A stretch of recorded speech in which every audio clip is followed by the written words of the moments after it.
Welcome back to Disturbed Reality. If there's 1,000 ways to kill someone, you can trust drug cartels to come up with 1001 ways. Since the late 90s, and in particular, since the turn of the millennium, the way drug cartels operate in Mexico has changed drastically.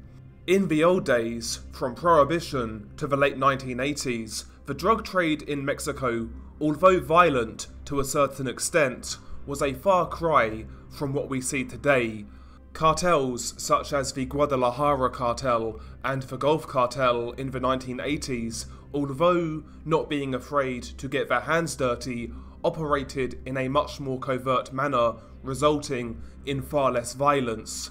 They were more akin to the old school mafia, more so than the cartels in which we see today. One of the watershed moments in narco history was the murder of DEA agent Kiki Camarena, who was conducting an undercover operation within the Guadalajara cartel. The story is extremely complex, and many conspiracies surround his death, including speculation that the CIA were the ones to blow his cover, as rumour has it he was discovering links between themselves and the traffickers in which he was willing to expose. He was murdered by the Guadalajara cartel in March of 1985, and he was subjugated to a 30-hour-long torture session. It's said that he was kept conscious by a narco doctor so that he would talk and feel every last moment of his brutal demise. Camarena was abducted and taken to a residence located in the western section of the city of Guadalajara, owned by Rafael Caro Quintero, where he was tortured and subsequently murdered. His skull was punctured by a piece of rebar and his ribs were broken.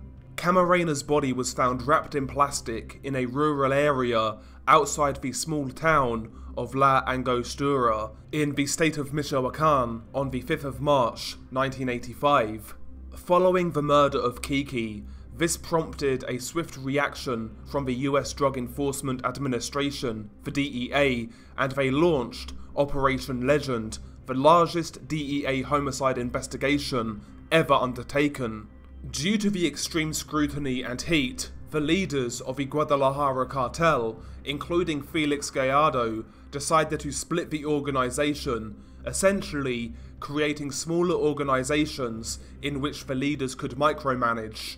For example, El Mayo, aka Ismael Zambada, and El Chapo, aka Joaquin Guzman, were given the territory of the Pacific Coast.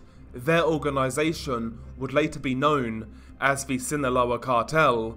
The Tijuana route would go to Felix Gallardo's nephews, the Arellano Felix brothers, creating the Tijuana Cartel.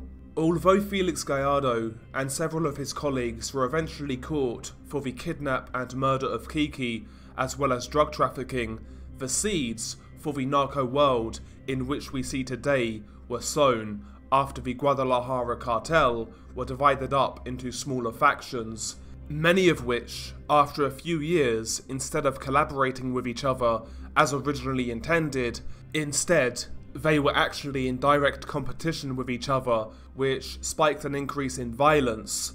Things would only go on to get worse in the late 1990s, when the Gulf Cartel would go on to create their own armed wing, a group of Mexican Special Forces soldiers who were recruited out of the army by the Gulf Cartel to start Los Zetas, which marked the start of the paramilitaristic element in which we see today with Mexican cartels. The introduction of the Zetas brought a whole new level of violence and strategy to the narco world.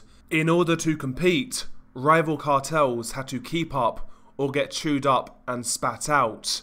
With murder rates in the tens of thousands, 43,964 in 2021, things only seem to be getting worse in Mexico. Many such examples of the brutality has been caught on camera, filmed by drug cartels as both propaganda pieces and also as a form of psychological warfare to scare their rivals, whether it be beheadings, axe dismemberments, organ removals, or being burned alive. They have done it, and they have filmed it for all to see. One of the most brutal torture and murder methods used by cartels is flaying, the most well-known examples being the infamous Funky Town and No Mercy in Mexico videos. Flaying, also known as skinning, is a method of slow and painful execution in which skin is removed from the body. Generally, an attempt is made to keep the removed portion of skin intact. Dermatologist Ernest G. Young notes that the typical causes of death due to flaying are shock, critical loss of blood or other bodily fluids, hypothermia, or infections, and that the actual death is estimated to occur from a few hours up to a few days after the flaying.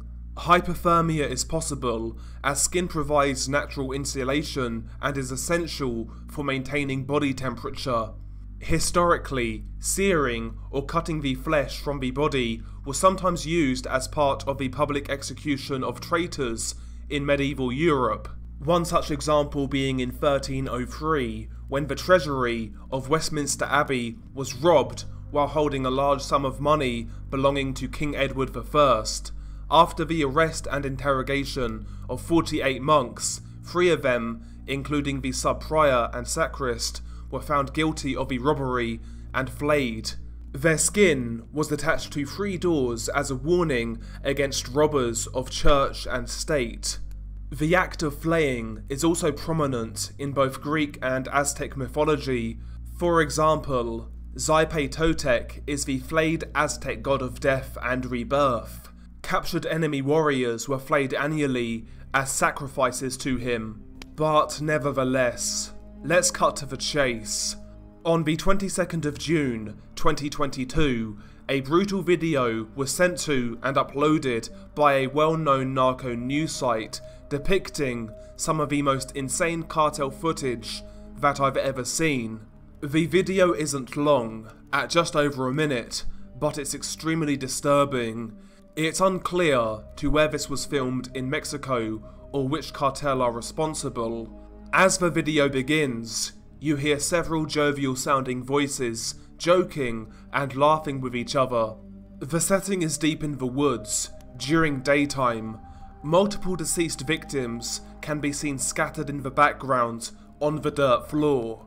A man wearing surgical gloves can be seen holding the facial skin of a victim up to the camera, similar to what you would see in a fictional horror movie such as the Texas Chainsaw Massacre.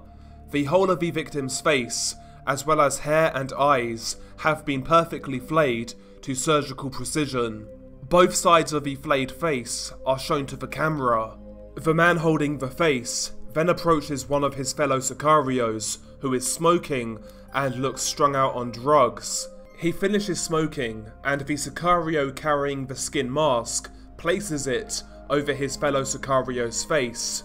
The men laugh and howl as the sicario wearing the skin mask poses for the camera. The man with the surgical gloves then takes the mask back, and another sicario asks if he can wear it.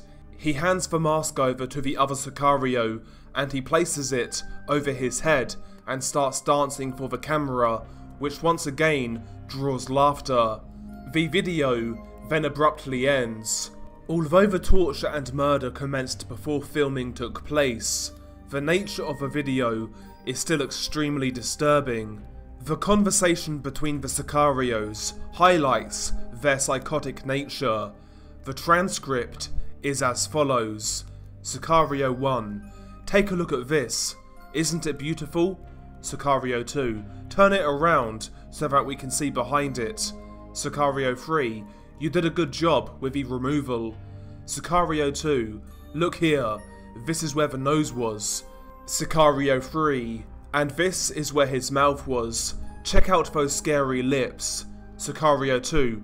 Okay, here it goes. Grab it by its ears. Grab it by the ears. Sicario 3. I'll put the mask on if I fucking have to, bro. Sicario 4. Wow, Pappy, you're going to look beautiful with it on. Women are going to be all over you after this. Sicario 3. Are you ready? Go ahead and close your mouth, dog. He's ready for those Halloween festivities, you sons of bitches. Sicario 2. This is so that you sons of bitches lose all fear. Make sure that you wash your face after this. Sicario 5. What about me, boss? Aren't you going to place it over my face as well? Sicario 2. Do you really want me placing it over your face then? Sicario 5. Well, of course. Sicario 3. This face mask doesn't need to be grabbed by its ears. Sicario 4. Let him put this one on. The warped conversation between the Sicarios is pure nightmare fuel, and for such a disturbing video, it's interesting that no references were made into which cartel was responsible for this heinous act, which leads me to believe that this footage was not intended to be seen online, but more so to be peer-to-peer viewed by members of the organisation responsible, and from there, it potentially leaked. Although the video is brand new, some speculation surrounding it is interesting. One theory being that this was some sort of Sicario training session. As well as being taught how to fight and handle weaponry, it has been documented that cartels will desensitize new Sicarios by exposing them to extreme violence. This can be as simple as having a new recruit having to execute a captive with a bullet to the head, or something more extreme, such as prolonged torture. In fact, it's said that CJNG, for example, have been known to utilise cannibalism as such a method of desensitization. Ultimately, we can only speculate to which group is responsible for this heinous act of violence, but the sad fact is that this is not an isolated incident of extreme brutality, but par for the course in the narco wars. When it comes to drug cartels, just when you think you've seen it all, this video goes to show what we have seen is barely a scratch on the surface. God only knows what the victims in this video were subjugated to before their untimely and horrific demise. But anyway, I hope you enjoyed the video, if you can enjoy this sort of content, and I'd like to thank those out there who pointed me in the direction of this video. As mentioned, the video was released in the last few days, and ultimately, it serves as a reminder that a lot of what we talk about on this channel is happening in real time. This is happening to real people in real time, which to me makes this even more disturbing. But anyway, thank you guys for the support, and as always, stay safe, and I'll catch you on the next one.